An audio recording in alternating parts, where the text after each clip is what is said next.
אבל אנחנו נעבור עכשיו לפרופסור, שגם היה יקר, פרופסור ברי הולטס, תוכן וצורה, קידום חזונו של מייק רוזנק בחינוך היהודי העכשווי.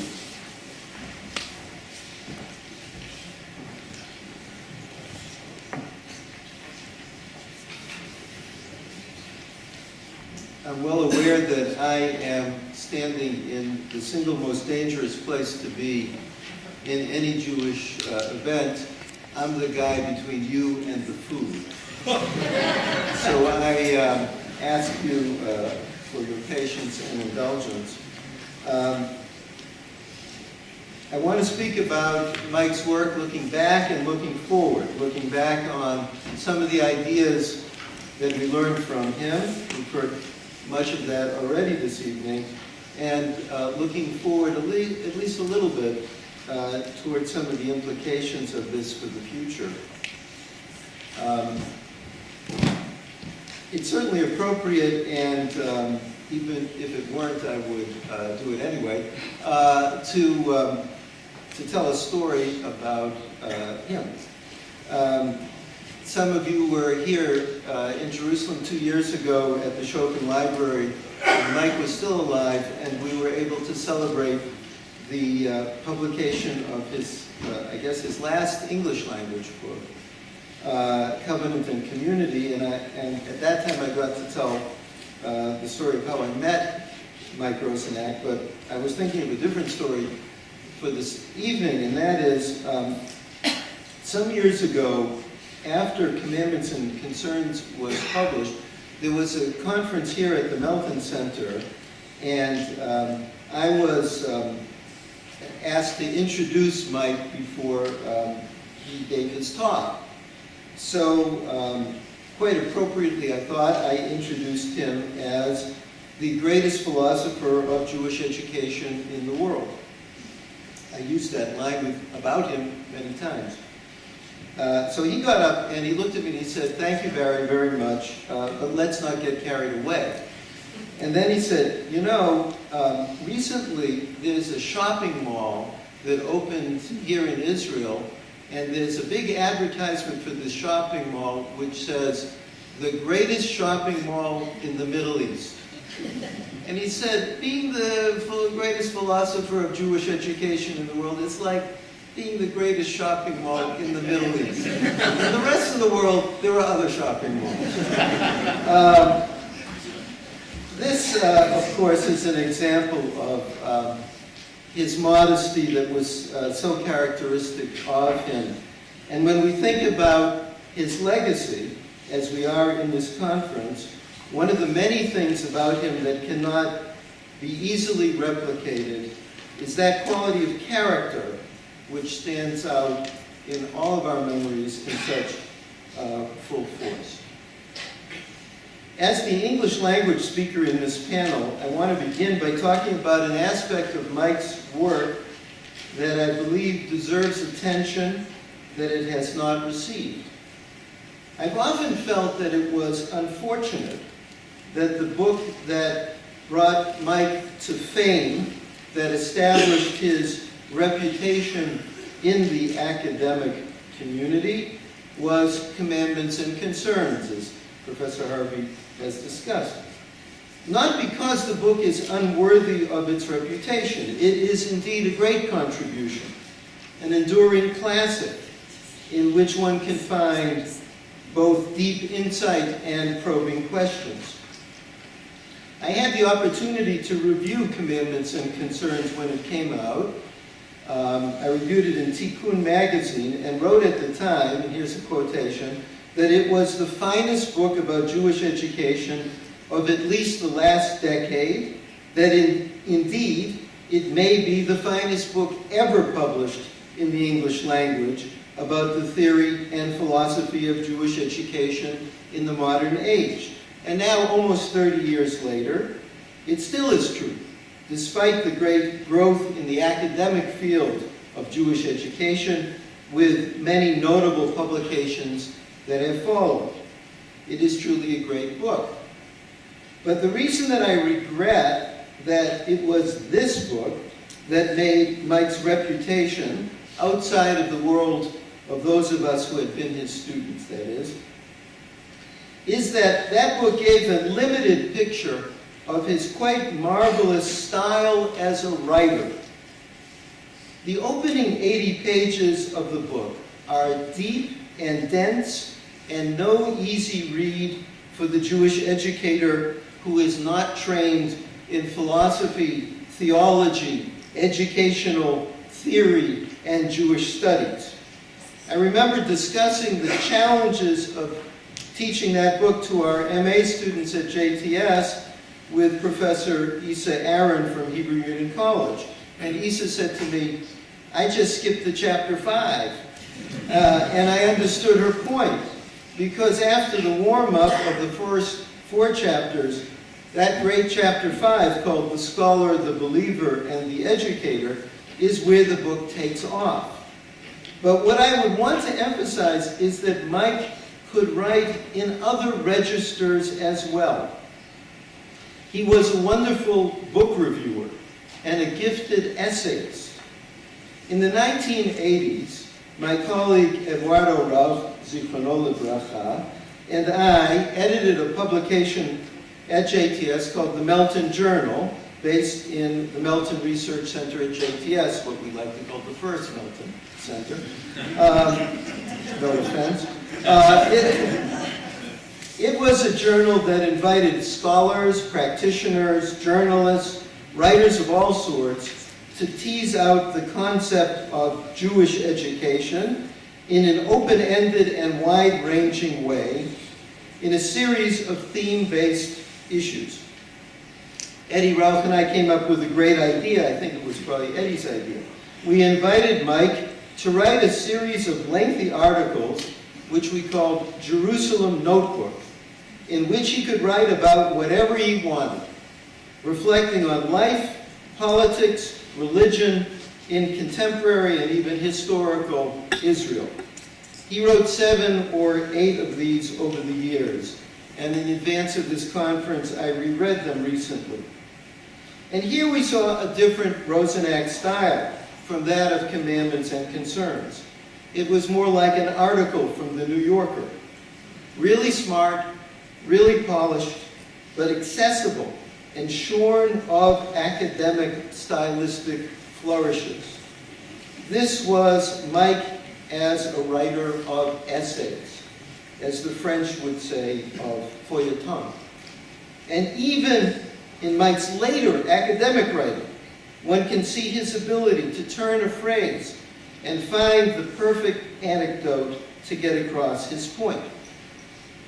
In his later books, like Tree of Life, Tree of Knowledge, and Roads to the Palace, we see his range as a writer. I particularly like a phrase from his earliest book, Teaching Jewish Values, a Conceptual Guide, which Jonathan mentioned before is now available, quite fortunately, in a Hebrew translation. And there in that book, that short book, writing about the tension between authenticity and relevance, a topic, as has been mentioned before, that engaged him throughout his career, Mike wrote the following sentences. He wrote, "An educator has to strive to transmit an authentic teaching, and his instruction must make some connection with what children can understand and wish to learn. But if the teacher wages a war on behalf of the subject matter against the pupils, the sincere pupils will be hostile, and the simply well-adjusted will be apathetic." That last phrase, the sincere pupils will be hostile, and the simply well-adjusted will be apathetic, has the ring and the rhythm of poetry. Perhaps it is pushing it a bit, but I hear the echo of 2 of the most famous lines in modern English poetry. From Yeats, "The best lack all conviction, while the worst are full of passionate intensity." The scansion is almost the same as in Mike's phrase. the gift of style that carried him through 5 books in English and numerous articles and essays is part of the legacy that we all inherit and push us forward in our own work. But what of the substance of Mike's enterprise? The fundamental challenge, I think, in Mike's work is the problem of Jewish education and modernity. In a world in which Jews live embedded in contemporary culture, with all its attractions, corruptions, and compromises, how does Judaism survive as a viable pathway, a meaning structure that can center the individual and engage a person in his or her most essential way? And what is the direction for education to help further that possibility of engagement? As Mike wrote in Commandments and Concerns, how does one really educate a young person, really help a young person to become loyal, disciplined by the regimen of revealed norms, and at the same time curious, open, endowed with an expansive spirituality? This question has not diminished with time. Indeed, the challenges are probably magnified with the growth and power of technology.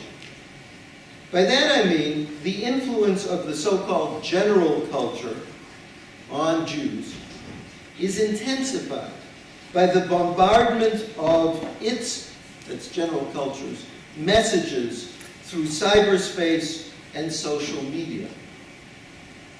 And here, at the same time, we have an interesting opportunity that takes Mike's legacy in a new direction.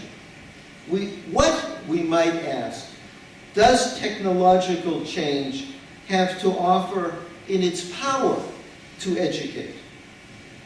This question leads us naturally to another important theme in Mike's work, one that is directly related to the focus on the challenges of modernity, and that is, of course, educational translation, a term much associated with him. Translation is a multifaceted concept, and in much of his writing, Mike has teased out the various nuances of this issue. At the very least, it is, as he put it in Roads to the Palace, an attempt by an expert to render a concept located in a mode of discourse that is incomprehensible to particular hearers, like things within the Jewish tradition, because they don't know it or don't take it seriously, to translate that into an idiom that makes sense to them. And if thinking about new directions that flow out of his work, it is time to consider ways that technology itself offers new modalities of translation. Translation, as Mike knew well, is a slippery idea, particularly problematic when trying to relate religious concepts to a secular context. In Covenant and Community, his last book, Mike tells 2 stories about watching teachers educationally translate, quote, quote, biblical language and concepts into a modern idiom, and he questions what gets lost in those acts of translation. I'll just point out one example. He watches a teacher teaching the narrative of Shaul and David in Shmuel Aleph, and the teacher is teaching the pasuk, V'ruach Hashem Sarah Me'im Shaul, the Spirit of the Lord departed from Saul. And here's how the teacher translated this concept for the students. Quote, Saul suffered from what we today would call clinical depression. He could not function. He was in the grips of deep melancholia.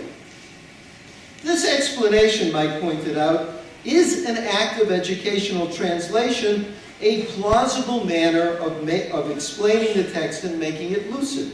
However, a girl in the class raises her hand and says, but why do you call Saul's problem melancholy? The Bible says exactly what his problem was. God's Spirit had departed from him. What Mike explored with great care in that book is the way that language about God is problematized by acts of educational translation. As he wrote, quote, "The students take issue with this modern rhetoric. Somewhat inchoately, they think, or would like to believe, that reading the Torah is an entrance into another world of meaning. This world of meaning cannot be contained in the language of contemporary social science into which the teachers are translating." Although Mike warned against the distortions that can happen in the act of educational translation, he nonetheless argued for the viability of what he called partial translation. The practitioner, he said, of partial translation insists that such a reflected yet deeply embedded cultural religious worldview as the Jewish one can be expressed in varied literary or philosophical modes without sacrificing its character and authenticity. In which case it challenges us to ask something beyond a literary mode. What has technology wrought that we have not considered before? Or to put it another way, perhaps technology is not, as I've been saying for the past few years, so chatati perhaps technology is not just another tool for us to use, but perhaps it is a whole new operating system for our minds. There is much to explore here. I would say that the other obvious legacy from Mike's work serves as a corrective to some of what we see in recent years in contemporary Jewish education. That is his emphasis on Jewish thought as resource for Jewish education. Here it is hard not to mention Mike's teacher, and another teacher of many of us here, Seymour Fox, Zichrono Livracha. Seymour's concern to avoid all that might become shallow about education in general, and Jewish education in particular, led him to a philosophical focus for the practices of Jewish education. And here Mike was both an exemplar of Fox's ideas and a pioneer in his own right. In Roads to the Palace, Mike expressed this well when he wrote about why he chose to write a book to focus on the educational implications of the Jewish textual tradition. And he wrote the following: "Philosophy of education is predicated on the axiom that only where there are ideals of human behavior, aspiration, morality, and understanding is it possible to establish what the content of education should be. The philosopher of education is one who insists that educational decisions ought to be made and defended in terms of what we believe about reality, knowledge, and value. For only when we consider what we believe and how we should therefore act can we answer the question, why are these dispositions, rather than others, to be regarded as excellences and cultivated? Only after dealing with that question is it appropriate to ask, how shall we go about educating toward these excellences? For whom and by which means?" The Jewish community's deep anxiety today about its future, a particularly intense version of Shimon Rabidovich's Ever-Dying People, has the danger of driving contemporary Jewish education in exactly the wrong direction, in my view, toward less intense and shallower conceptions of educational practice. Education as entertainment, rather than as deep engagement. I feel Mike warning against this in everything he wrote, in the lines I just read, and throughout his entire oeuvre. If we are to explore his legacy, there we have a particularly relevant challenge. To make of Jewish education precisely what he demanded, quote, ideals of human behavior, aspiration, morality, and understanding. And a few words to conclude, to circle back a little bit to my story about the greatest moral in the Middle East. In Tree of Life, Tree of Knowledge, Mike wrote about the end of Moses' life, and Mike describes the scene in Sefer Devarim in which God shows the land of Israel to Moses from the top of Har Nebo. And Mike wrote the following: when Moses finally ascends, God is at his side, showing him the land in all its variety and beauty, assuring him that the promise made to the patriarchs will be fulfilled. It seems to me, Mike writes, that now the view from afar is also a comfort and a perspective for Moses. Moses, God seems to be saying, you have done all that was asked of you, and without you the events of your lifetime could not have happened. But the conquest is not your problem. You may rest now. Just enjoy the view. Trust me, you who are the trusted of my house. You need no longer maintain the world. You, like the patriarchs before you, have been a hero in my world, and like them, you shall be rewarded.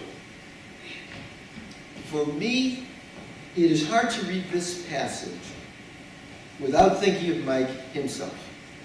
As if we would say to him, Mike, you have done all that was asked of you. And without you, many of us would not be sitting here and continuing your work. You may rest now. You have been a hero in our world, and you shall be rewarded. Mike would have hated to hear me compare him to the Avot and to Moshe Rabbeinu. But in this context today, I am happy to do so. Thank you.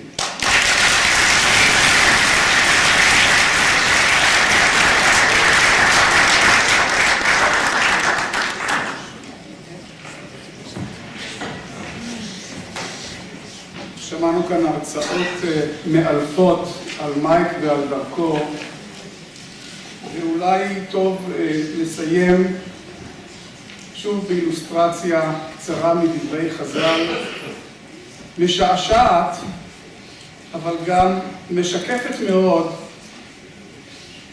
על דרך השלילה את דרכו הכל כך אנושית של מייק.